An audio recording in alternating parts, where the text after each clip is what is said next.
차가운 소독약 냄새가 코를 찔렀다. 이서연은 하얗다 못해 푸른빛이 도는 병실 벽을 무감각하게 응시했다. 세상의 모든 색이 바래고 오직 귓가에 윙윙거리는 이명과 일정한 간격으로 울리는 심박계 소리만이 현실을 붙들고 있었다. 급성 림프구성 백혈병입니다. 골수이식이 시급한 상황입니다. 의사의 목소리는 건조했고 그 건조함이 서연의 심장을 더욱 날카롭게 후벼 팠다. 엿새 전 그저 평범한 감기인 줄 알았던 아들 민준의 병명이었다. 하늘이 무너진다는 표현은 이럴 때 쓰는 것일까? 서연은 그저 아득해지는 정신을 가까스로 붙잡고 이제 겨우 6살인 아들의 창백한 얼굴을 내려다보았다. 뽀얀 볼은 온데간데 없고 링거 바늘이 꽂힌 작은 손등에는 희미한 멍 자국이 들어있었다. 엄마, 나 언제 퇴원해? 친구들이랑 축구하고 싶어. 잠에서 깬 민준이 가느다란 목소리로 물었다. 서연은 목구멍까지 차오르는 뜨거운 것을 꿀꺽 삼키며 애써 미소를 지었다. 우리 민준이 씩씩하게 주사 잘 맞고 밥 잘 먹으면 금방 나갈 수 있어. 나가면 엄마가 제일 멋진 축구공 사줄게. 진짜?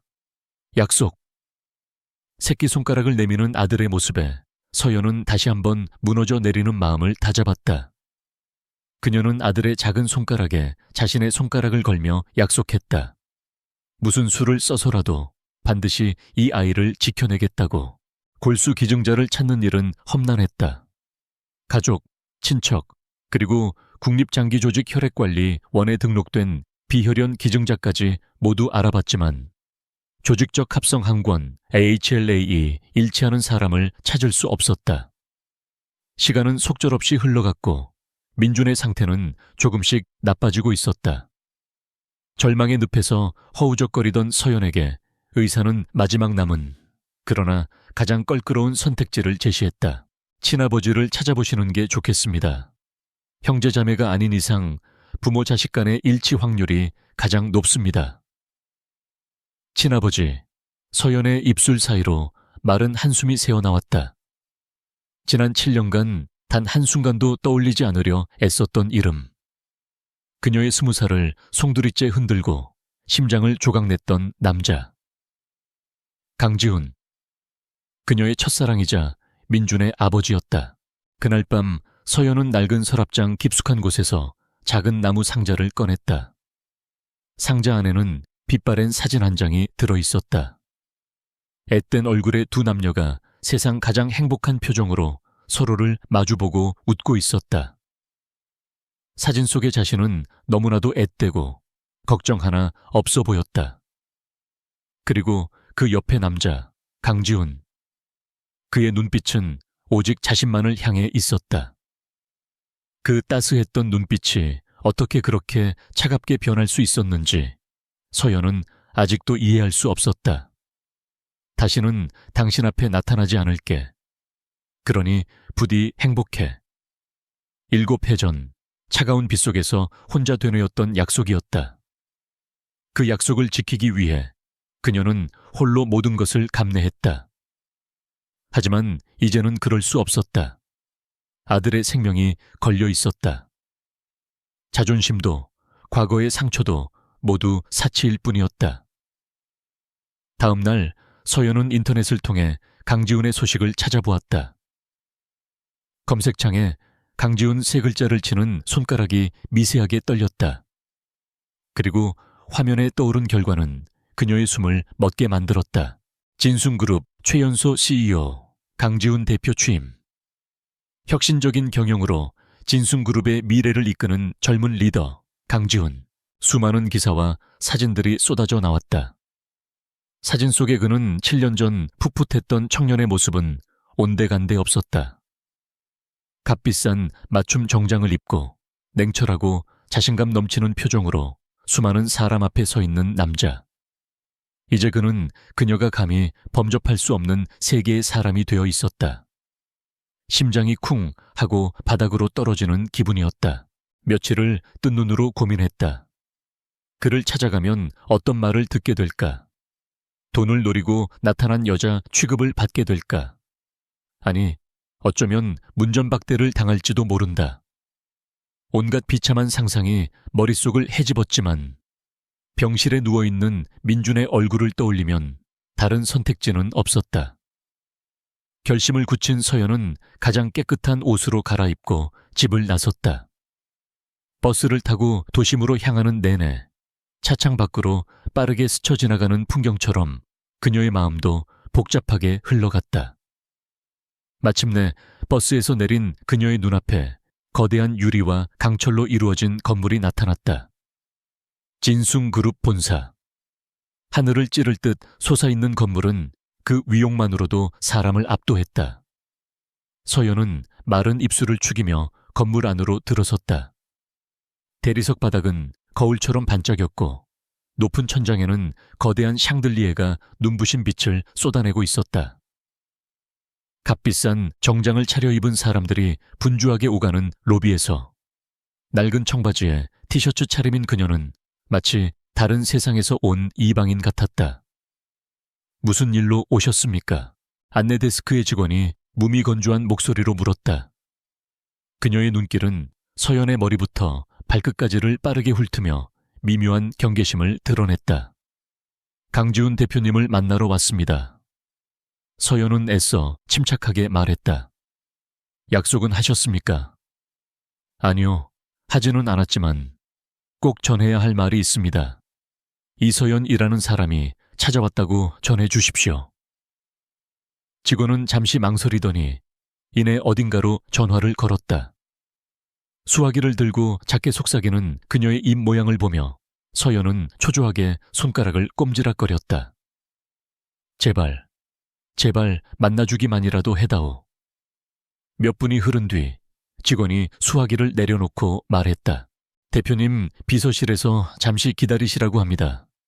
저쪽 엘리베이터를 타고 맨 위층으로 올라가시면 됩니다. 허락이 떨어졌다는 사실에 안도하는 것도 잠시 서연의 심장은 다시 세차게 뛰기 시작했다. 고속 엘리베이터는 순식간에 최상층에 도착했다. 문이 열리자 로비와는 또 다른 차원의 고요하고 정적인 공간이 나타났다. 모든 것이 최고급으로 꾸며진 비서실이었다. 한 여자가 다가와 그녀를 맞았다. 강지훈 대표의 비서인 듯 했다. 이서연 씨 되십니까? 대표님께서 지금 회의 중이시라 여기서 잠시만 기다려 주십시오. 비서는 그녀를 고급스러운 가죽 소파로 안내했다. 서연은 뻣뻣하게 굳은 채 소파 끝에 걸터 앉았다. 통유리창 너머로 서울의 정영이 한눈에 들어왔지만 아무것도 눈에 들어오지 않았다. 오직 굳게 닫힌 대표이사실의 문만이 그녀의 시선을 사로잡았다. 저 문 너머에 그가 있다. 시간이 얼마나 흘렀을까? 10분, 아니면 1시간. 서연에게는 영겁처럼 느껴지는 시간이었다. 마침내 회의실 문이 열리고 여러 명의 임원들이 나오는 것이 보였다. 그리고 그들 뒤로 강지훈이 모습을 드러냈다. 서연은 저도 모르게 자리에서 벌떡 일어났다. 심장이 갈비뼈를 부술듯이 격렬하게 요동쳤다. 7년 만에 마주한 그는 완벽한 타인이 되어 있었다. 날카로운 턱선, 한치의 흐트러짐 없는 머리 모양, 냉철함이 서린 깊은 눈매. 모든 것이 낯설었지만 그 속에서도 희미하게 남아있는 과거의 흔적이 그녀의 심장을 아프게 찔렀다. 임원들을 배웅하고 돌아서던 강지훈의 시선이 소파 앞에 서 있는 서연에게 닿았다. 그의 발걸음이 순간 멈칫했다. 흔들림 없던 그의 눈동자에 찰나의 균열이 일어나는 것을 서연은 똑똑히 보았다. 놀라움, 불신, 그리고 이내 그 모든 것을 지워버리는 차가운 경계심. 그는 천천히 그녀에게로 다가왔다. 한 걸음 한 걸음 다가올 때마다 서연은 숨을 쉴 수 없었다. 마침내 그녀의 바로 앞에 멈춰선 그는 과거의 그 어떤 온기도 찾아볼 수 없는 목소리로 입을 열었다. 내가 어떻게 여기 나타난 거지? 그의 목소리는 칼날 같았다.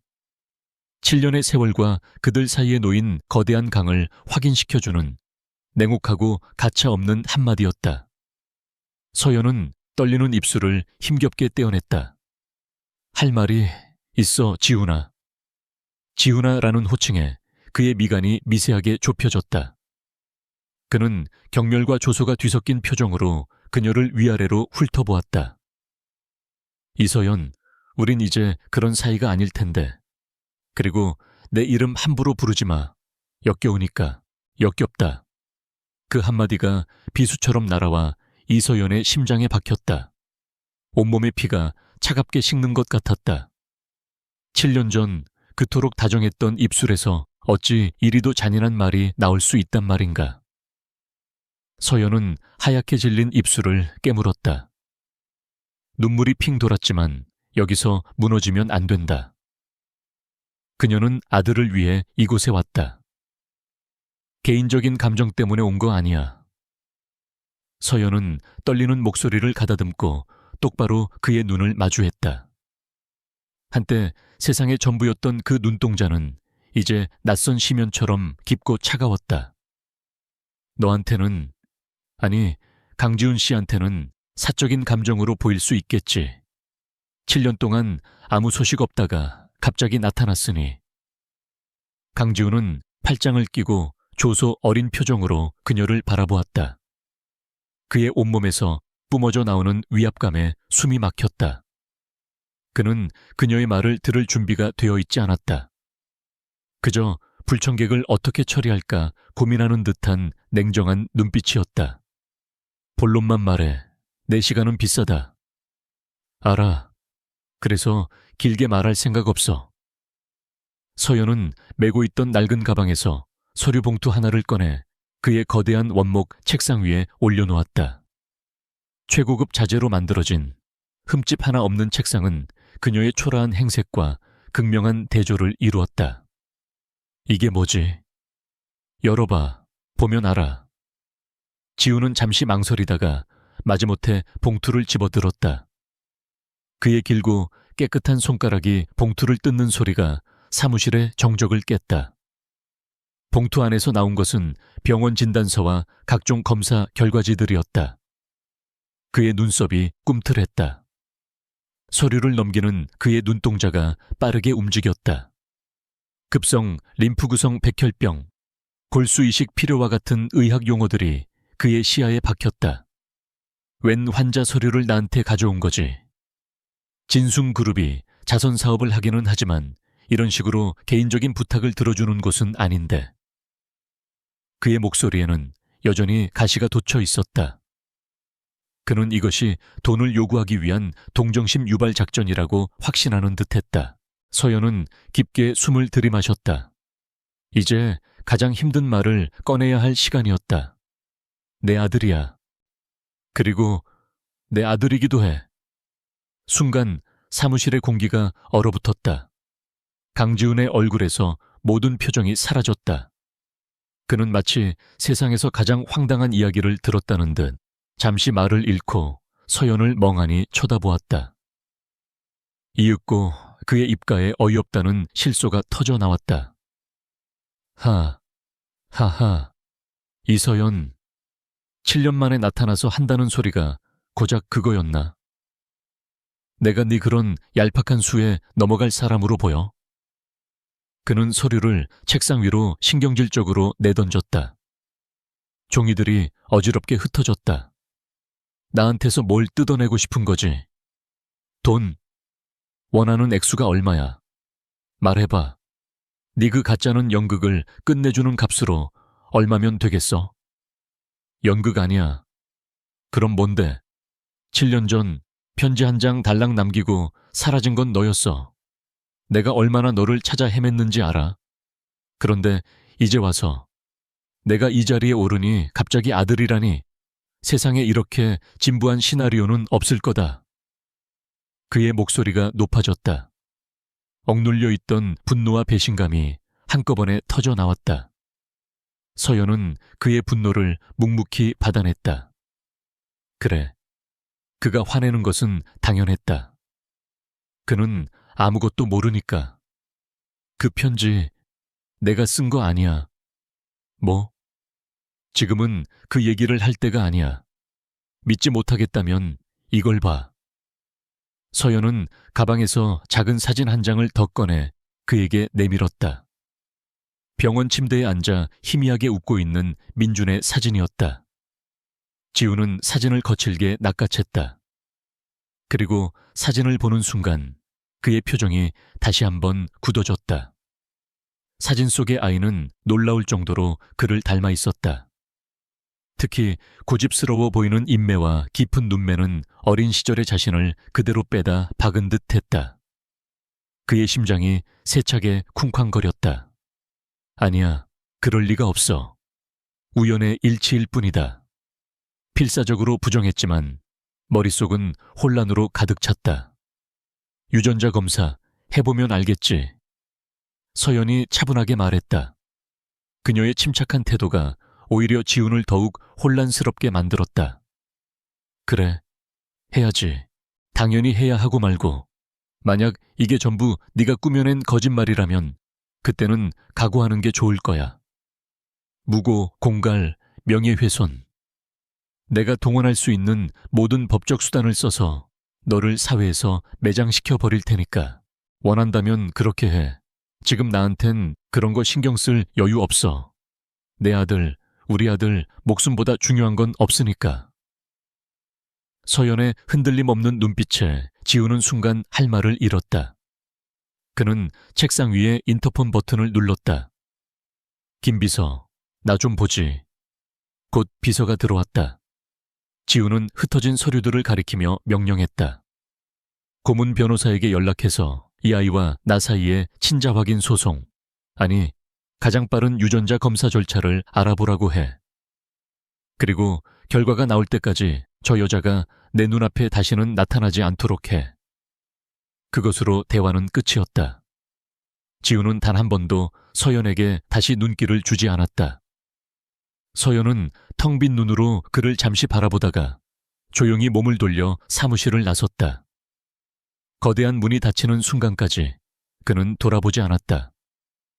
혼자 남은 지우는 의자에 깊숙이 몸을 묻었다. 머리가 터질 것처럼 아팠다.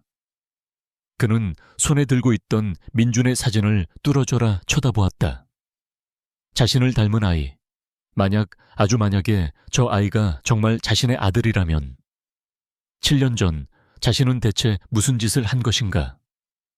그때 노크 소리와 함께 육중한 문이 다시 열렸다. 진숭그룹의 총수이자 지훈에게는 아버지나 다름없는 존재 최 회장이었다. 그는 인자한 미소를 지으며 안으로 들어왔다. 지훈아, 무슨 일 있느냐? 아까 로비에서 웬 낯선 여자가 널 찾아왔다던데 표정이 좋지 않구나. 최 회장은 지훈의 어깨를 부드럽게 두드리며 물었다. 지훈은 복잡한 심경을 감추지 못하고 한숨을 내쉬었다. 아닙니다, 회장님. 별일 아닙니다. 별일 아닌 사람 때문에 네가 이런 표정을 지을 리가 없지. 나한테는 말해도 괜찮다. 내가 해결해 주마. 최 회장의 따뜻한 말에 지훈은 결국 무거운 입을 열었다. 그는 7년 전 떠났던 이서연이 나타난 것과 그녀가 자신의 아들이라고 주장하는 아이를 데려왔다는 사실을 털어놓았다.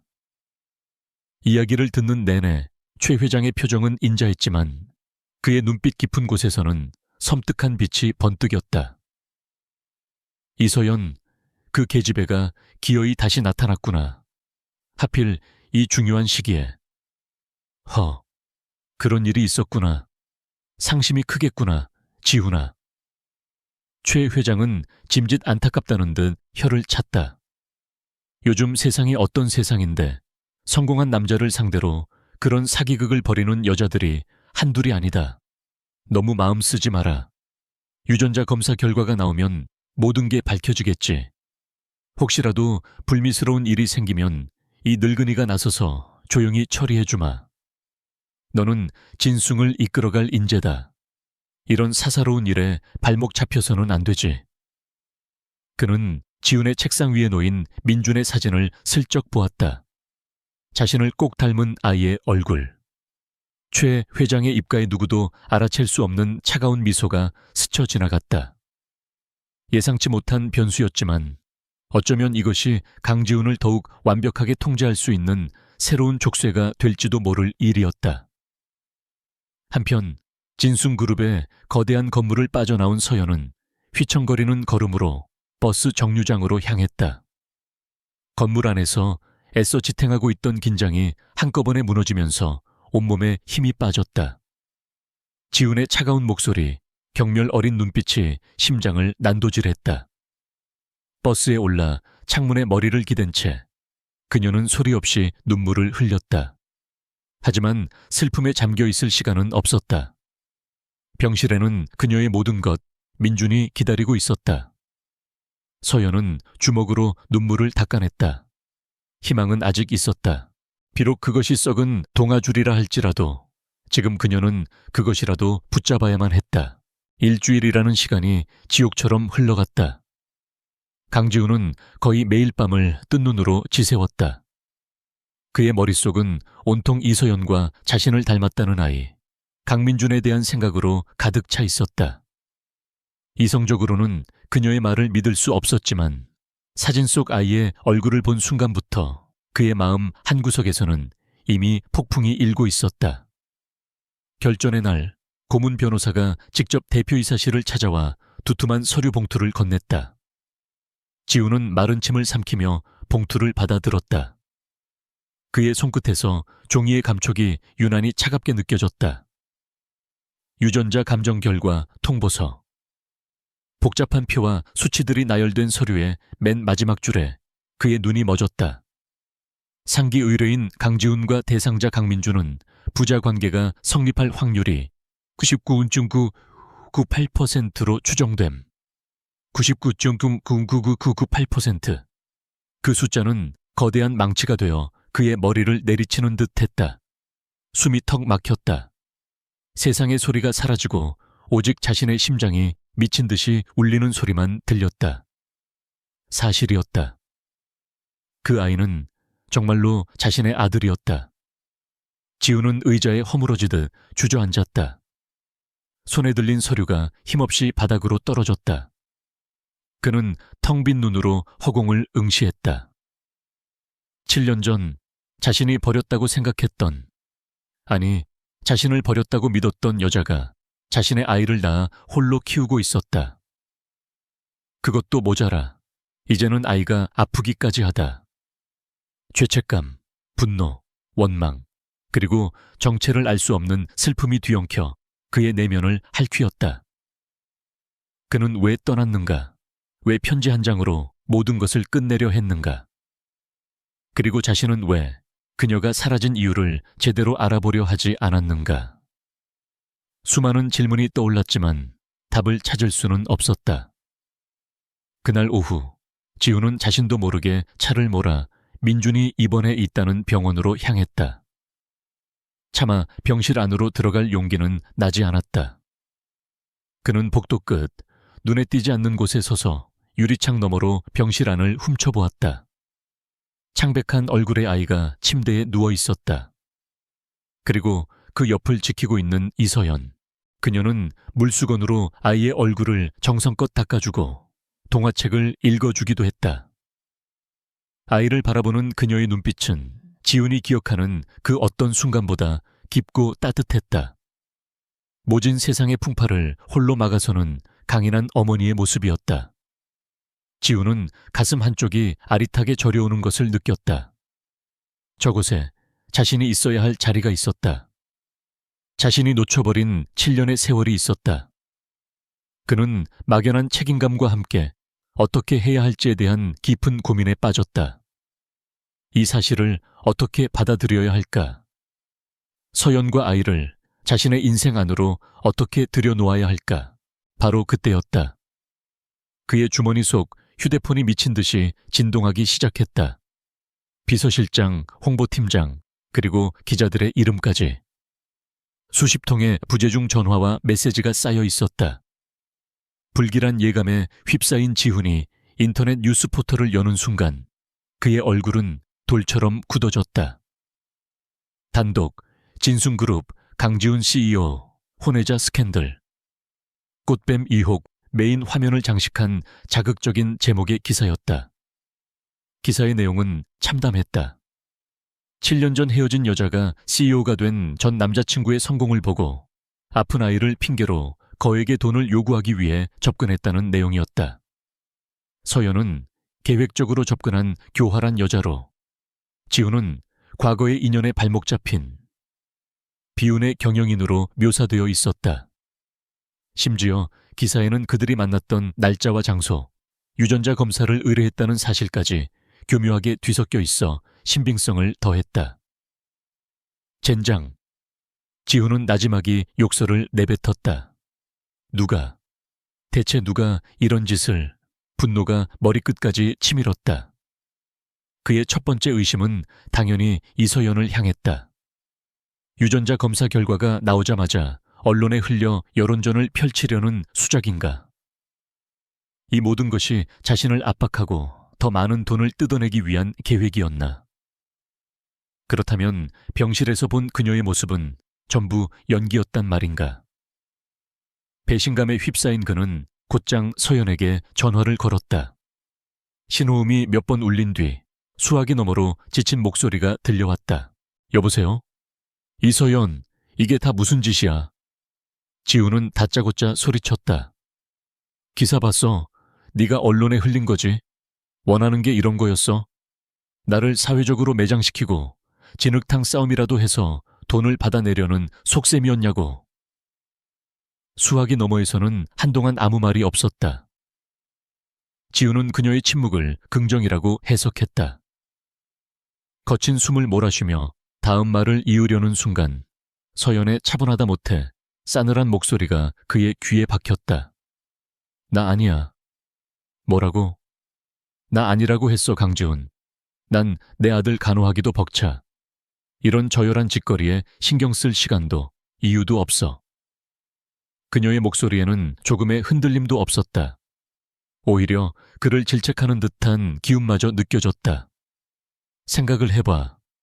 이 기사로 가장 이득을 보는 사람이 누굴까? 돈이 필요해서 널 찾아간 내가 스스로를 꽃뱀으로 만들어서 얻는 게 뭐라고 생각해? 내 아들은 지금 골수 이식을 기다리고 있어. 세상의 동정이라도 받아야 할 판에 내 얼굴에 스스로 침을 뱉는 미친 짓을 왜 하겠어? 그녀의 논리적인 반박에 지우는 순간 말문이 막혔다. 이 일이 시끄러워질수록 가장 곤란해지는 건 너와 진숭 그룹이야. 그리고 이 모든 혼란을 뒤에서 지켜보며 웃고 있을 사람이 누구일지 잘 생각해봐. 난 이제 끊겠어.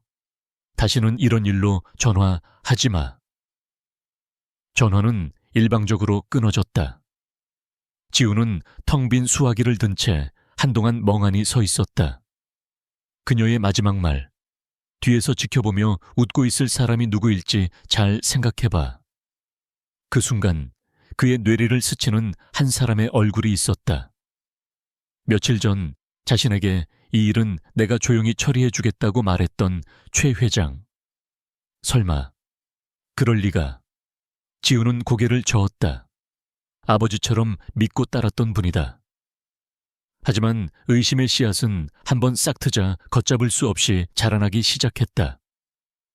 기사를 터뜨린 언론사는 진숭그룹의 우호 세력으로 분류되는 곳이었다. 그리고 기사에 담긴 세부적인 내용들은 자신과 서연, 그리고 최 회장 단 3사람만이 아는 정보였다. 이서연이 아니라면 범인은 단 한 사람뿐이다. 왜? 도대체 왜? 지훈은 혼란스러웠다. 그때 병실 쪽에서 작은 소란이 일었다. 다른 환자 보호자들이 수군거리며 서연이 있는 병실을 힐끔거렸다. 이미 기사는 병원 안에도 퍼진 모양이었다. 서연은 굳은 표정으로 병실 커튼을 굳게 닫았다. 그 어떤 비난과 수모도 홀로 감내하려는 듯 그녀는 조금도 무너지지 않았다. 그 모습에 지우는 다시 한번 가슴을 얻어맞은 듯한 충격을 받았다. 그가 알던 이서연은 눈물이 많고 여린 사람이었다. 하지만 7년의 세월은 그녀를 강철 같은 사람으로 만들어 놓았다. 저렇게 강인한 사람이 고작 돈 때문에 그런 비열한 수를 썼을 리가 없다. 지우는 주먹을 불끈 쥐었다. 진실이 무엇이든 한 가지는 확실했다. 이대로 당하고만 있지는 않을 것이다. 자신의 아들과 그리고 그 아이의 어머니를 더 이상 추악한 음모의 희생양으로 만들 수는 없었다. 그는 차를 돌려 회사로 향했다. 그의 눈빛은 이전의 혼란스러움 대신 차가운 분노와 결의로 이글거리고 있었다. 보이지 않는 적과의 전쟁은 이미 시작되었다. 강지우는 변했다. 차가운 분노는 그의 머리를 명료하게 만들었고 갓 태어난 책임감은 그의 가슴을 뜨겁게 만들었다. 그는 더 이상 과거의 상처에 얽매여 진실을 외면하는 어리석은 남자가 아니었다. 그는 이제 아들을 지켜야 하는 아버지였다. 그는 회사의 자원을 일절 사용하지 않았다. 이 거대한 성 안에 누가 적이고 누가 아군인지 알 수 없었기 때문이다. 대신 그는 수소문 끝에 업계에서 가장 유능하고 입이 무겁기로 소문난 전직 국정원 출신 정보분석가 박태수를 비밀리에 고용했다. 7년 전 2018년 가을에 있었던 일입니다. 자신의 펜트하우스 서재에서 지우는 박태수에게 낡고 빛바랜 편지 한 통을 건넸다. 이서연이 보냈다고 믿었던 이별 통보였다. 이 편지의 진위 여부, 그리고 당시 이서연이라는 사람과 그 가족의 행적을 알아봐 주십시오. 그들이 왜 갑자기 사라졌는지, 제가 왜 그들과 연락할 수 없었는지, 먼지 한 톨까지 전부 다 털어주십시오.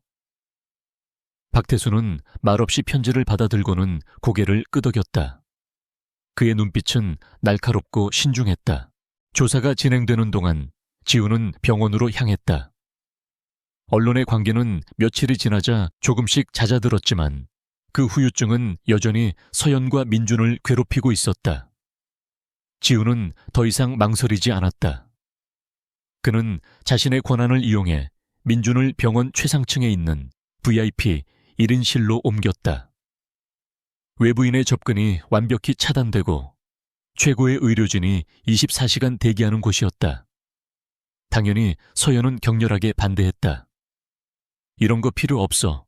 동정 따위로 우리를 사려는 생각이라면 집어치워. 동정이 아니야. 지우는 단호하게 말했다.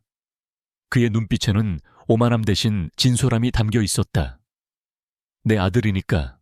내 아들이 최상의 환경에서 치료받아야 하는 건 당연한 권리야. 이건 당신을 위한 게 아니야. 민준이를 위한 거야. 아버지로서의 내 첫 번째 책임이고, 내 아들이라는 단어에, 그리고 아버지로서의 책임이라는 말에 서연의 저항은 힘을 잃었다. 그녀는 더 이상 아무 말도 하지 못하고 그의 제안을 받아들였다. 그렇게 지훈의 조심스러운 접근이 시작되었다. 처음 며칠간 그는 병실에 들어가지 못하고 문 밖에서 서성였다. 아이에게 무슨 말을 해야 할지, 어떻게 다가가야 할지 전혀 알 수 없었다. 6년의 공백은 그를 서툴고 어색한 이방인으로 만들었다. 그러던 어느 날 큰 용기를 내어 병실 문을 열고 들어섰다. 침대에 반쯤 기대앉아 있던 민준이 동그란 눈으로 그를 올려다보았다. 아이의 시선은 순수했고 아무런 경계심이 없었다. 아저씨, 누구세요? 나는... 지우는 말문이 막혔다. 서연이 차가운 목소리로 대신 대답했다. 민준아, 이분은 아빠 친구분이셔. 민준이 걱정돼서 와보셨대. 아빠 친구. 그 거리가 아프게 느껴졌지만 지우는 반박할 수 없었다. 그는 어색하게 웃으며 미리 사온 로봇 장난감 상자를 내밀었다. 민준이 로봇 좋아한다고 들어서. 민준의 얼굴에 처음으로 환한 미소가 번졌다. 그 미소 하나에 지훈의 얼어붙었던 심장 한 구석이 녹아내리는 것 같았다. 그날 이후 그는 매일같이 병원을 찾았다.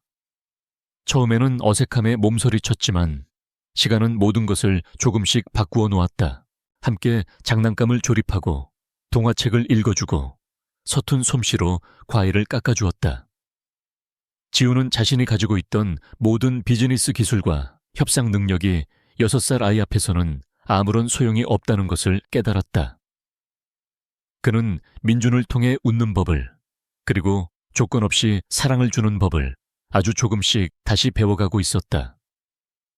서연은 그런 그들의 모습을 멀리서 묵묵히 지켜보았다. 그녀는 여전히 지훈에게 쌀쌀 맞았지만 민준에게 진심으로 다가가는 그의 모습을 완전히 밀어내지는 않았다. 아들의 얼굴에 웃음이 늘어가는 것을 보며 그녀의 마음속 얼음벽에도 아주 작은 균열이 생기기 시작했다. 그러던 어느 날 밤, 박태수로부터 첫 번째 보고서가 도착했다. 보고서 1. 대상자 이서연의 필체와 7년 전 편지의 필체 대조 결과 98% 일치. 그러나 이는 일반적인 필적 감정이 아닌 위조 전문가의 소견이 필요한 수준의 정교한 모사 필체일 가능성 높음. 편지지에 대한 성분 분석 결과 진숭그룹에서 2018년 당시 임원급 이상에게만 지급되던 최고급 비공개 보고서 용지와 100% 일치함. 지훈의 심장이 철렁 내려앉았다. 진숭그룹의 비공개 용지. 서연은 그런 용지의 존재 자체를 알 리가 없었다. 며칠 뒤 두 번째 보고서가 도착했다. 보고서 2. 7년 전 이서연의 휴대전화 번호는 본인 요청이 아닌 제3제 의해 강제 해지 처리됨. 해당 업무를 처리한 통신사 대리점은 현재 폐업 상태. 이서연 가족이 이사할 당시 이용했던 이사업체는 진숭그룹의 하청업체 중 하나인 미래로지스의 유령 자회사였음. 이사 기록은 모두 파기됨. 당시 대표님의 주변을 정리하고 동선을 관리했던 인물은 최 회장님의 수행비서였던 윤 실장으로 확인됨. 윤 실장은 2년 전 뇌물수수 혐의로 해고되었으나 현재 해외에서 호화로운 생활을 영위 중. 퍼즐 조각들이 하나씩 맞춰지기 시작했다. 정교하게 위조된 편지, 강제로 끊긴 연락, 흔적도 없이 사라진 이사. 이 모든 것의 배후에 최 회장의 그림자가 어른거리고 있었다. 자신을 아들처럼 아낀다던 그의 인자한 미소 뒤에 이토록 추악한 진실이 숨어 있었다. 지우는 온몸에 소름이 돋는 것을 느꼈다. 자신은 거대한 꼭두각시 연극의 주인공이었을 뿐이다. 최 회장은 자신의 인생을 자신의 입맛대로 조종하고 설계해왔던 것이다. 분노가 치밀어 올랐지만 그는 주먹을 꽉 쥐며 평정심을 유지했다. 아직 결정적인 증거가 부족했다. 섣불리 움직였다가는 역으로 당할 수 있었다. 그때 휴대폰이 조용히 울렸다. 서연에게서 온 메시지였다. 첨부된 사진 파일 하나. 지우는 조심스럽게 사진을 열었다. 사진 속에는 민준이 그가 사준 로봇을 품에 꼭 안고 잠든 모습이 담겨 있었다. 세상 모르고 평화롭게 잠든 아이의 얼굴. 그 사진 아래 서연의 짧은 메시지가 적혀 있었다. 고마워요. 민준이가 정말 좋아해요. 고마워요. 딱딱하고 사무적인 말투였지만 그 안에는 아주 작은 온기가 담겨 있었다. 지우는 한 손에는 자신을 기만한 차가운 진실이 담긴 보고서를, 다른 한 손에는 자신이 지켜야 할 따뜻한 미래가 담긴 사진을 들고 있었다. 두 개의 상반된 현실이 그의 눈앞에서 교차했다. 그의 눈빛이 칼날처럼 날카로워졌다. 더 이상 망설일 시간도 이유도 없었다. 그는 자신의 모든 것을 되찾아야 했다. 빼앗긴 사랑, 잃어버린 7년, 그리고 이제 막 찾은 아들까지. 그는 최 회장이라는 거대한 괴물과 싸울 준비를 끝마쳤다. 밤이 깊은 병실은 고요했다. 색색거리며 잠든 민준의 숨소리만이 평화롭게 울려 퍼졌다. 이서연은 VIP 병실에 딸린 작은 발코니에 서서 서울의 야경을 무심하게 내려다보고 있었다. 도시의 불빛은 별처럼 화려했지만 그 어떤 빛도 그녀의 마음을 비추지는 못했다. 그때 등 뒤에서 조심스러운 발소리가 들렸다. 돌아보지 않아도 강지훈이라는 것을 알 수 있었다. 최근 며칠간 그는 밤늦게까지 병실에 머물다 가곤 했다. 잠든 민준의 곁을 조용히 지키는 것이 그의 새로운 일과가 되어 있었다. 안 자고 있었네. 잠이 안 와서요. 서연은 여전히 시선을 돌리지 않은 채 대답했다. 둘 사이에는 어색한 침묵이 흘렀다. 예전에는 침묵조차 편안했던 사이였지만 7년의 강은 너무도 깊고 넓었다. 할 말이 있어요, 서연 씨. 지훈이 먼저 침묵을 깼다. 그는 서연아가 아닌 서연 씨라고 불렀다. 그 작은 호칭의 변화에 그가 얼마나 고심했는지가 느껴졌다. 서연은 천천히 몸을 돌려 그를 마주보았다. 그의 얼굴은 피곤함과 결의가 뒤섞여 있었다. 지금까지 내가 했던 모든 무례한 말과 행동들, 그리고 7년 전 당신을 믿지 못했던 것에 대해 사과하고 싶습니다. 그의 갑작스러운 사과에 서연의 눈썹이 살짝 움직였다. 사과 한마디로 덮일 일이 아니라는 거 압니다. 하지만 내가 바보였어요. 모든 걸 알게 됐습니다.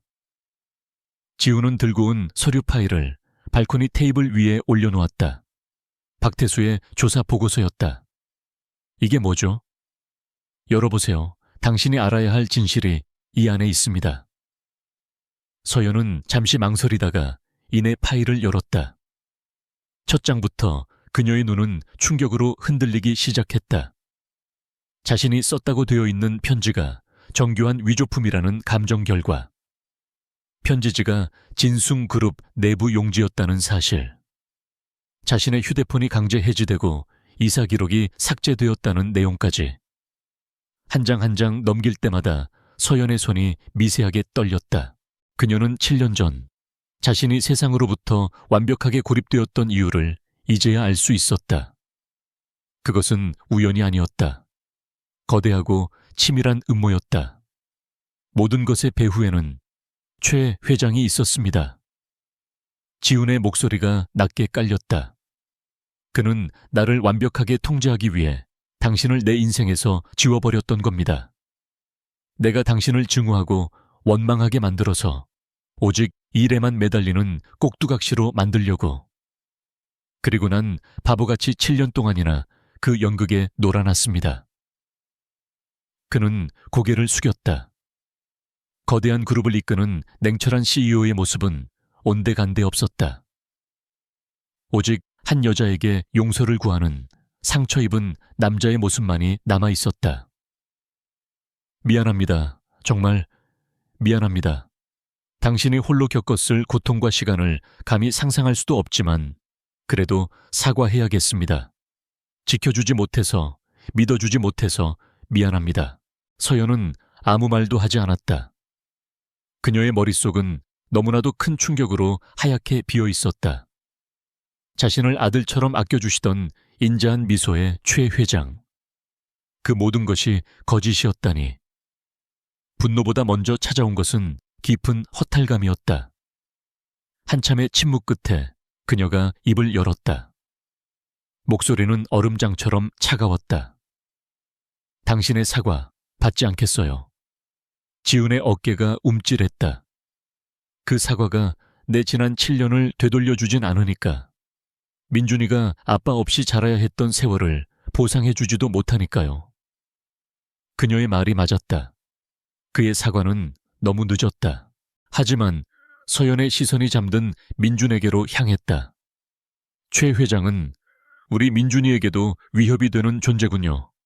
한번 그런 짓을 한 사람이 두 번은 못할 리 없겠죠. 그녀의 눈빛이 차갑게 빛나기 시작했다.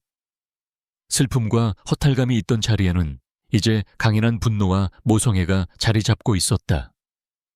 그 사람을 무너뜨려야겠어요. 당신의 복수를 위해서가 아니에요. 내 아들을 지키기 위해서예요. 지훈은 고개를 들어 그녀를 바라보았다. 그녀의 눈빛에서 그는 예전에 여리고 순수했던 이서연이 아닌 그 어떤 위협 앞에서도 물러서지 않을 강인한 전사의 모습을 보았다.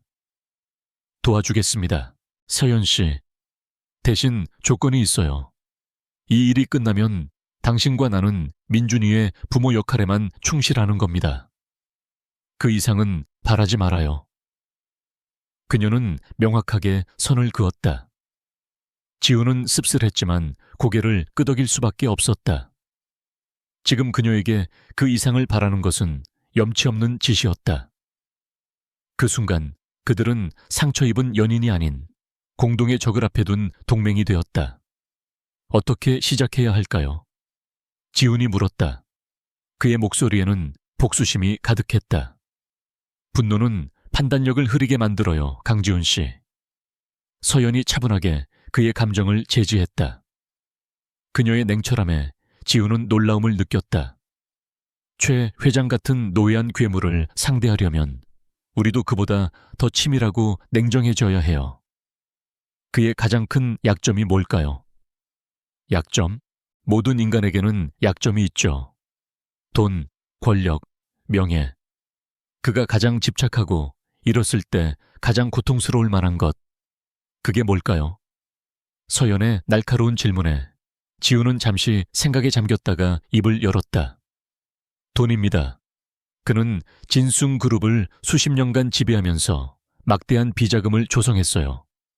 아무도 그 실체를 모르죠. 그게 그의 힘의 원천입니다. 그렇다면 우리의 목표는 명확해졌네요. 서연의 눈이 빛났다. 그의 돈줄을 찾아내서 끊어버리는 거예요. 그가 평생 쌓아 올린 탐욕의 성을 바로 그 성의 기초가 된 돈으로 무너뜨리는 거죠. 그녀의 전략적인 사고의 지우는 다시 한번 감탄했다. 그는 지금까지 그녀를 과거의 얽매인 약한 여자로만 생각했었다. 하지만 그녀는 그가 생각했던 것보다 훨씬 더 강하고 지혜로운 사람이었다. 비자금 장부 혹은 그에 준하는 증거를 찾아야 합니다. 분명히 회사 내부 그의 손이 가장 잘 닿는 곳에 숨겨져 있을 겁니다. 찾아내겠습니다. 무슨 수를 써서라도. 그들은 서로를 마주 보았다. 더 이상 어색한 침묵은 흐르지 않았다. 오직 공동의 목표를 향한 굳건한 결의만이 둘 사이를 채우고 있었다. 7년의 오해를 넘어 그들은 아들이라는 이름 아래 하나의 칼끝을 적에게 겨누었다. 복잡하고 위험한 싸움의 서막이 이제 막 올랐다. 최 회장은 늙은 뱀과 같았다.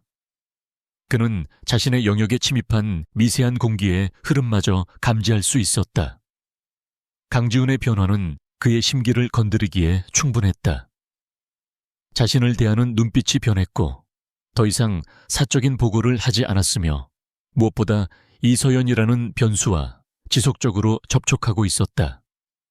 최 회장은 직감했다. 자신이 애지중지 키운 사냥개가 주인의 손을 물어뜯을 준비를 하고 있다는 것을. 어리석은 것. 자신의 집무실 거대한 옥좌와도 같은 의자에 앉아 최 회장은 뇌까렸다. 인자한 가면 뒤의 얼굴은 얼음처럼 차가웠다. 그는 애초에 강지훈을 완전히 믿은 적이 없었다. 그에게 지훈은 진숭 제국을 위한 가장 효율적인 도구이자 언젠가는 폐기해야 할 존재일 뿐이었다. 때가 조금 빨리 왔을 뿐이다. 그는 비서에게 인터폰으로 짧게 명령했다. 플랜 B를 시작하게. 최 회장의 방역은 무자비하고 전광석화처럼 빨랐다.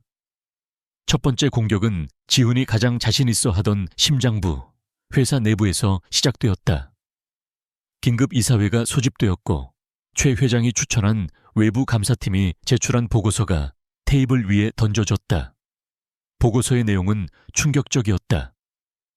강지훈 대표이사가 여러 개의 유령 회사를 통해 최소 500억 원에 달하는 회사 자금을 횡령했다는 내용이었다. 말도 안 되는 소리입니다. 전부 조작된 겁니다. 지훈은 격렬하게 항의했지만 증거는 너무나도 완벽했다. 그의 개인 서명이 들어간 것처럼 보이는 결제 서류, 자금 흐름도 심지어 유령 회사의 차명 계좌 일부가 이서연의 지인과 연결된 것처럼 꾸며져 있었다. 최 회장이 미리 파놓은 함정이었다. 이사회는 술렁였고 결국 대표이사 직무정지 및 검찰 수사 의뢰라는 최악의 결론이 내려졌다. 진숭그룹의 왕자는 하루아침에 파렴치한 범죄자로 추락했다. 두 번째 공격은 주식시장에서 이루어졌다. 정체불명의 해외 자본들이 무서운 속도로 진숭그룹의 주식을 사들이기 시작했다. 명백한 적대적 인수합병 시도였다. 언론에서는 경영권을 위협받는 진숭그룹의 위기를 대서특필했고 주가는 곤두박질쳤다. 지훈을 지지하던 주주들마저 등을 돌리기 시작했다. 최 회장은 지훈의 손발을 묶어놓고 그의 성을 통째로 집어삼키려 하고 있었다. 마지막 공격은 가장 비열하고 잔인했다. 그것은 민중과 서연을 향한 보이지 않는 위협이었다. 어느 날 밤 민준의 병실에 낯선 간호사가 들어와 링거를 교체하려 했다. 서연은 순간적인 위화감을 느끼고 그녀를 막아섰다. 신분을 확인하려 하자 간호사는 당황하며 도망쳤고 다시는 나타나지 않았다. 병원 측에서는 그런 간호사를 고용한 적이 없다고 했다. 또 다른 날에는 지훈이 병원으로 보낸 보디가드들이 출근길에 의문의 교통사고를 당하기도 했다. 직접적인 폭력은 없었지만 그 어떤 협박보다도 소름 끼치는 경고였다. 최 회장은 말하고 있었다. 너희의 목숨은 내 손안에 있다고. 지훈의 펜트하우스는 이제 그들의 전쟁 지휘 본부가 되었다. 세상으로부터 고립된 지훈과 서연은 쏟아지는 공격 속에서 활로를 찾기 위해 발버둥 쳤다. 이대로는 안 돼. 방어만 하다가 모든 걸 잃게 될 거야. 지훈은 수십 개의 모니터에 떠있는 주가 그래프와 뉴스 속보들을 보며 초조하게 말했다. 그의 모든 금융 네트워크와 인맥이 최 회장의 손에 막혀 있었다. 급할수록 돌아가야 해요. 컴퓨터 앞에 앉아있던 서연이 침착하게 말했다. 그녀는 적대적 M&A를 시도하는 해외 펀드들의 자금 흐름을 며칠 밤낮으로 추적하고 있었다. 그녀의 눈은 붉게 충혈되어 있었지만 그 어느 때보다도 형형하게 빛나고 있었다. 이상해요. 자금의 출처가 전부 달라 보이지만 특정 시간대에 집중적으로 거래가 이루어지고 있어요. 마치 한 사람의 지휘를 받는 오케스트라처럼.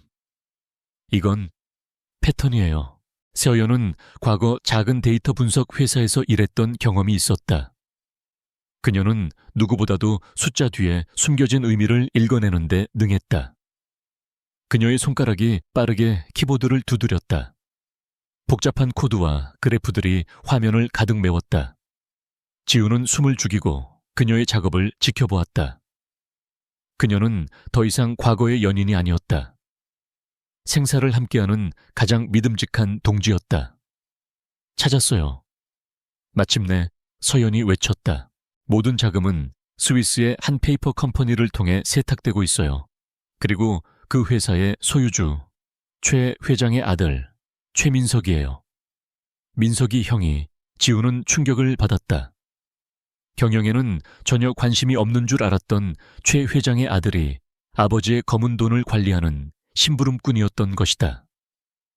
이것은 최 회장의 비자금과 이번 사태를 연결할 수 있는 중요한 고리였다. 이제 남은 것은 결정적인 한 방. 비자금의 실체가 담긴 장부였다. 최 회장은 지독할 정도로 아날로그적인 사람인 척하지만 그건 위장일 뿐이에요. 그 정도로 큰 돈을 주먹구구식으로 관리할 리가 없어요. 분명히 디지털화된 비밀 장부가 있을 겁니다. 서연의 추리에 지훈이 고개를 끄덕였다. 그의 집무실, 가장 안전하다고 믿는 그곳의 모든 비밀이 숨겨져 있을 거야. 문제는 어떻게 접근하느냐였다. 직무 정지 상태인 지훈은 회사 출입조차 자유롭지 못했다. 그때 지훈의 머릿속에 한 사람이 떠올랐다. 자신이 직접 스카우트했던 진숭그룹의 정보보안팀장 이준영. 업계 최고의 화이트 해커 출신으로 지훈군에게 절대적인 충성심을 가진 인물이었다. 지훈은 보안이 유지되는 회선을 통해 이준영에게 비밀리에 연락했다. 자초지종을 들은 이준영은 잠시의 망설임도 없이 대답했다. 대표님을 믿습니다. 무엇을 하면 되겠습니까? 최 회장 집무실의 내부 네트워크에 침투할 수 있겠나? 어렵습니다. 하지만 불가능하지는 않습니다. 마침 내일 새벽 그룹 전체 서버 정기 점검이 있습니다. 모든 보안 시스템이 일시적으로 가장 낮은 레벨로 전환되는 20분의 시간이 있습니다. 그게 유일한 기회입니다. 20분. 그 짧은 시간 안에 철옹성과 같은 최 회장의 개인 서버를 뚫고 비밀 장부를 찾아내야 했다. 실패는 곧 죽음을 의미했다. 작전 개시 D-Day. 지훈과 서연은 펜트하우스의 모니터 앞에 앉았다. 화면 한쪽에는 주주총회 소집 공고가 떠 있었다. 지훈의 해임안을 처리하기 위한 총회였다. 시간은 이제 불과 48시간밖에 남지 않았다. 새벽 3시, 이준영에게서 신호가 왔다. 작전 시작, 지금부터 20분. 지훈의 손에 땀이 배어나왔다. 서연은 옆에서 침착하게 방화벽의 구조를 분석하며 이준영에게 데이터를 넘겼다. 화면 위로 수천 개의 코드 라인이 폭포수처럼 쏟아져 내렸다. 1분 1초가 피를 말리는 시간이었다. 마침내 첫 번째 방화벽이 뚫렸다. 그리고 두 번째, 세 번째. 작전 종료 5분을 남기고 그들은 마침내 최 회장의 개인 서버에 접속하는 데 성공했다. 수많은 파일들 속에서 그들은 프로메테스라는 이름의 암호화된 파일을 발견했다. 직감적으로 알 수 있었다. 저것이 바로 그들이 찾던 판도라의 상자였다. 파일을 다운로드하는 순간 경고 메시지가 번쩍였다. 외부 접근 감지. 50초 후 모든 데이터 자동 파기. 최 회장이 심어놓은 마지막 함정이었다. 이제 선택의 시간은 없었다.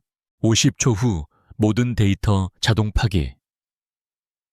섬광처럼 터지는 붉은 경고 메시지는 사형 선고와도 같았다. 다운로드 진행률을 나타내는 막대 그래프는 거북이처럼 더디게 움직였다. 준영 씨, 우회로 없어? 지훈이 다급하게 외쳤다. 헤드셋 너머로 이준영의 가쁜 숨소리와 타자 소리가 들려왔다. 파기 시퀀스가 메인 서버와 직접 연결되어 있습니다. 막을 수 없습니다. 젠장. 40초. 파일의 크기는 예상보다 훨씬 컸다. 최 회장의 수십 년치 범죄 기록이 담긴 판도라의 상자였다. 30초. 절망이 지훈의 목을 조여왔다. 모든 것이 이대로 끝나는 것인가? 아니, 방법이 하나 있어요. 그때 옆에 있던 서연이 소리쳤다. 그녀의 눈은 모니터의 서버 구조도를 꿰뚫을 듯이 응시하고 있었다. 서버에 과부하를 거는 거예요. 파기 명령을 처리하는 프로세서의 점유율을 다른 작업으로 빼앗는 거죠. 파기 명령 자체를 지연시키는 거예요. 가능하겠어? 해봐야죠. 서연의 아이디어에 이준영이 즉시 반응했다. 그는 서버 내부에 저장된 의미 없는 대용량 파일들을 동시에 실행시키는 코드를 짜넣기 시작했다. 서버 프로세서 점유율 그래프가 미친 듯이 치솟았다. 10초, 파기 명령어가 입력되었지만 시스템은 과부하로 인해 명령을 즉시 처리하지 못하고 버벅거리기 시작했다. 5초, 4초, 3초. 다운로드 막대 그래프가 99%에 멈춰 섰다. 2초, 1초. 다운로드 완료. 그 메시지가 뜨는 것과 동시에 모니터 화면이 검게 변하며 데이터 파기 완료라는 문구가 떠올랐다. 단 1초 차이였다. 지훈과 서연은 허물어지듯 의자에 주저앉았다. 온몸의 힘이 빠져나갔다. 그들은 해낸 것이다. 문제는 암호였다. 프로메테스 파일은 현존하는 최고 수준의 암호화 알고리즘으로 잠겨 있었다. 해독에는 슈퍼컴퓨터로도 수년이 걸릴 터였다. 암호는 최 회장이 가장 중요하게 생각하는 개념일 거예요. 서연이 붉게 충혈된 눈으로 말했다. 그들은 최 회장의 자서전, 과거 인터뷰, 그가 즐겨 쓰던 사자성어까지 모든 것을 동원해 암호를 유추하기 시작했다. 수십 번의 실패.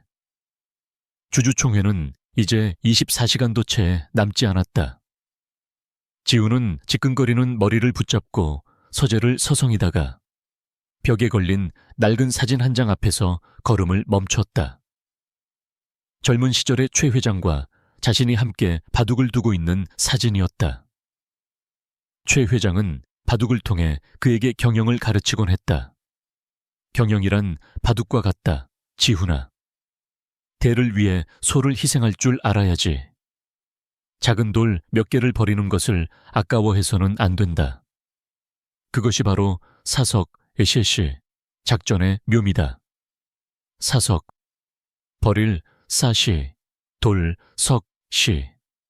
지훈의 뇌리를 스치는 섬광이 있었다. 사석, 영문으로 사이소케. 그가 떨리는 손으로 암호를 입력하고 엔터키를 눌렀다. 잠겨있던 파일이 스르르 열렸다. 그 안에는 지옥도가 펼쳐져 있었다. 정치인과 검찰에 건네진 뇌물 목록, 진숭그룹의 분식회계 자료, 지훈을 횡령죄로 올가매기 위한 치밀한 계획서, 그리고 7년 전 윤 실장에게 이서연을 처리하라고 지시하는 내용이 담긴 음성 파일까지 모든 것이 담겨 있었다. 주주총회 당일. 총 회장은 진숭그룹의 운명이 걸린 결전의 장소답게 수많은 주주와 기자들로 가득 차숨 막히는 긴장감이 흘렀다. 단상 위 최 회장은 비통하고 엄숙한 표정으로 연설을 하고 있었다. 참담한 심정입니다.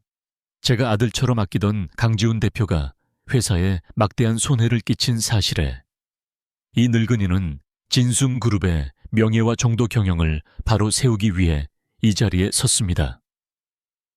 악어의 눈물이었다. 그의 위선적인 연설에 주주들은 동요했고 강지훈 해임안은 무난하게 통과될 것처럼 보였다.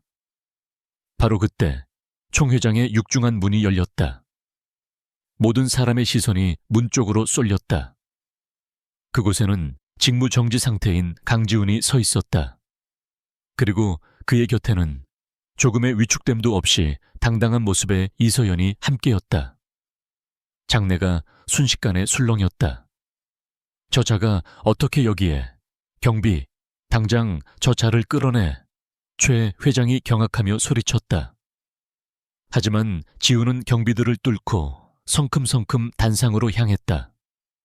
잠깐만 시간을 주십시오. 주주 여러분께 그리고 진숭그룹에 제가 진 빚을 갚을 마지막 기회를 주십시오. 지훈은 마이크를 잡았다. 그의 눈은 오직 단상 위에 최 회장만을 향해 있었다. 최은학 회장님, 당신이 말씀하시는 정도 경영이 무엇인지 오늘 이 자리에서 명명백백히 보여드리겠습니다. 그 말이 끝나기 무섭게 최 회장의 연설문이 떠있던 단상 뒤에 거대한 스크린 화면이 바뀌었다. 프로메테스, 진숭그룹, 비자금 내역. 화면에 떠오른 제목에 최 회장의 얼굴이 새하얗게 질렸다. 이어서 수백 개의 계좌와 천문학적인 액수의 돈이 오간 내역이 스크린을 가득 메웠다. 정치인, 검사, 언론사 사주의 이름이 적나라하게 드러났다. 거짓말. 저건 전부 조작된 거야. 저놈이 나를 모함하기 위해 꾸며낸 수작이다. 최 회장은 미친 사람처럼 소리쳤다. 하지만 지훈은 멈추지 않았다. 조작인지 아닌지 직접 들어보시죠. 다음 순간 총 회장 전체에 음성 파일 하나가 울려 퍼졌다. 윤 실장, 이서연이라는 계집애 깨끗하게 처리해. 지훈이 눈앞에서 영원히 사라지게 만들어. 최 회장 자신의 목소리였다. 장내는 물을 끼얹은 듯 조용해졌다. 이어서 지훈을 횡령범으로 만들기 위해 검찰 고위 간부와 말을 맞추는 녹취록까지 공개되었다. 게임은 끝났다. 최 회장은 더 이상 소리치지도 변명하지도 못했다. 그는 텅 빈 눈으로 스크린을 바라보며 무너져 내렸다. 자신이 평생 쌓아 올린 탐욕의 성이 한 줌의 데이터 앞에서 허무하게 무너져 내리는 순간이었다. 그때 총 회장 문이 다시 열리고 이번에는 검사들과 수사관들이 들이닥쳤다. 그들은 망연자실해 있는 최 회장에게 다가가 차가운 목소리로 말했다. 최은학 씨, 횡령, 배임, 증거 조작 및 교사 혐의로 긴급 체포합니다. 은색 수갑이 그의 손목에 채워졌다. 한때 진순그룹의 제왕이었던 남자는 모든 것을 잃은 초라한 범죄자가 되어 수사관들에게 끌려나갔다. 그의 시대는 그렇게 막을 내렸다. 모든 것이 끝난 뒤 지훈은 텅 빈 총회장에 서 있었다. 옆에는 서연이 조용히 그의 곁을 지키고 있었다. 길고 길었던 싸움이었다. 지훈은 서연을 바라보았다. 그녀가 없었다면 불가능한 일이었다. 고마워.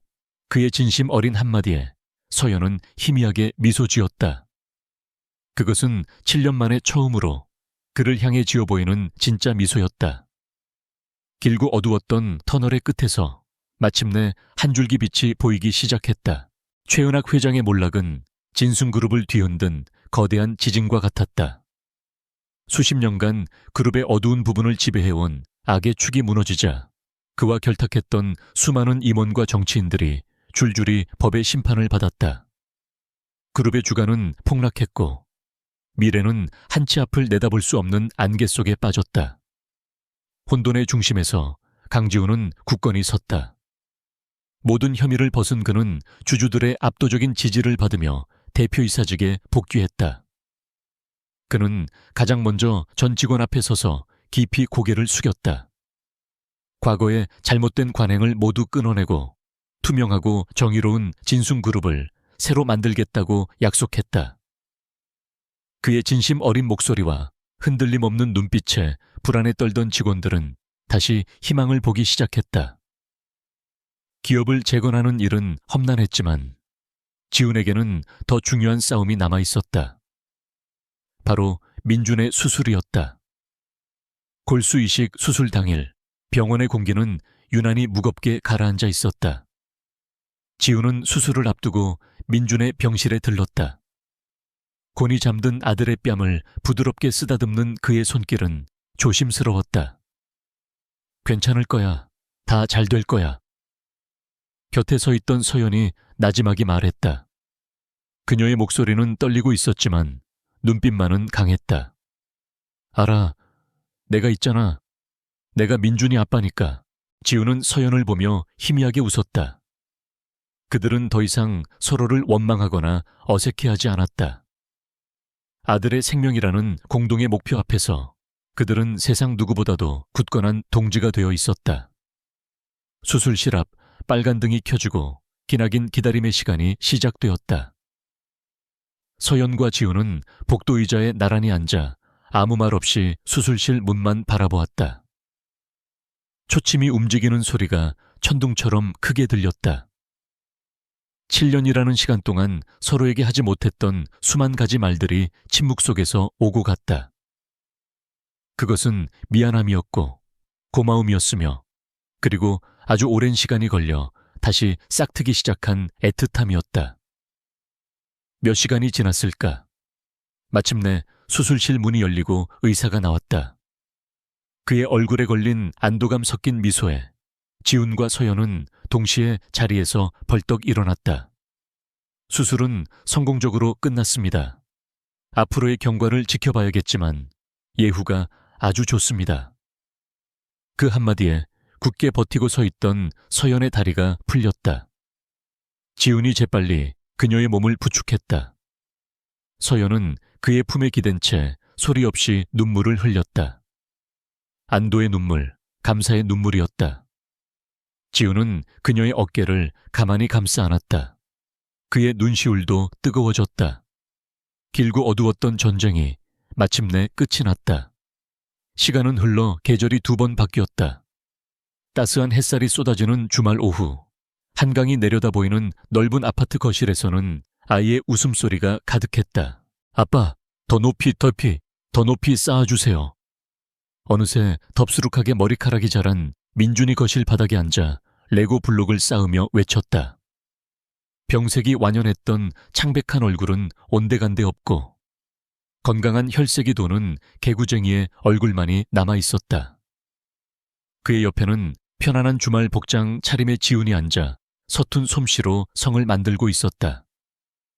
주방에서는 서연이 갓 구운 쿠키를 접시에 담으며 그들의 모습을 흐뭇하게 바라보고 있었다.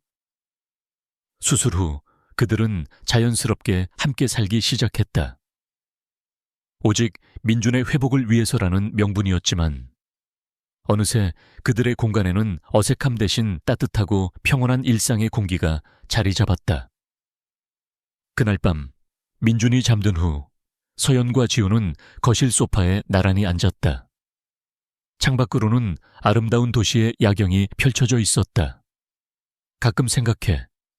지훈이 먼저 입을 열었다. 우리가 잃어버린 7년이라는 시간에 대해서 그 시간을 되돌릴 수만 있다면 내 모든 걸 다 걸 수 있을 텐데. 그의 목소리에는 깊은 회한이 담겨 있었다. 과거는 바꿀 수 없어 지훈 씨. 서연이 조용히 대답했다. 하지만 미래는 만들 수 있잖아. 우리한테는 이제 민준이가 있으니까. 그걸로 충분해.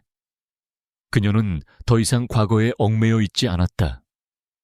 그녀의 시선은 오직 아들과 함께할 행복한 미래를 향해 있었다.